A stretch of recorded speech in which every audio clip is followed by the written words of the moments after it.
Ramadan berbagi takjil, Ebo Entertainment bersama Ormas Manggala Garuda Putih MGP dan Karang Taruna RW 04 Desa Mekarsari yang dilaksanakan di pertigaan Jalan Pasir Kihiang, Kecamatan Ngamprah, Bandung Barat.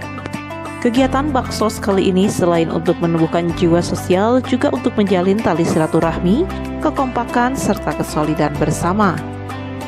Sebanyak 500 takjil dan 1.500 masker dibagikan kepada para pengendara dan pejalan kaki yang melintasi wilayah ini, tutur Heri Ebo selaku owner Ebo Entertainment. Kita gabungan dari yang tertib, Ebo Entertainment dan juga Karang setempat. Hari ini kita membagikan takjil dan juga masker sebanyak 1.500 lebih kita bagikan hari ini. Dan takjil dibagikan sebanyak 500 jaga protokol. Alhamdulillah mungkin ini acara program protokol. Jaga protokol kesehatan. Beliau pun berharap semoga kegiatan ini menjadi agenda rutin tahunan untuk saling berbagi di bulan Ramadan.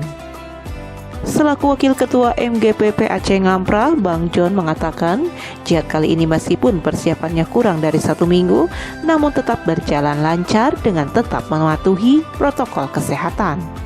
Nih, 1 minggu dari kemarin gitu. Alhamdulillahnya acaranya lancar. Tahun depannya lebih sukses dari tahun ini. Amin. Dari silaturahmi dan tidak membedakan golongan, ras dan ataupun suku. Ada organisasi yang benar-benar diakui oleh pemerintah. Hal yang sama diungkapkan Ketua Karang Taruna RW 04. Kegiatan ini sudah mendapat perizinan sebelumnya, yang mana dalam kegiatan tersebut diawasi Binmas dan Babinsa hingga selesainya acara tersebut. Terima kasih, itu kan sangat bagus sekali kegiatan ini.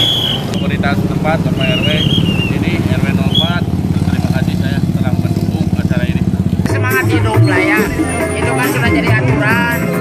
Gimana pun tetap COVID masih ada, jadi tetap saja kita pakai protokol kesehatan sehari-harinya, minimal pakai masker. Harapan saya satu, mudah-mudahan si corona ini mantap ke negerinya, gitu aja ya. Semoga kedepannya Ebo Entertainment bisa selalu kompak dan sukses selalu.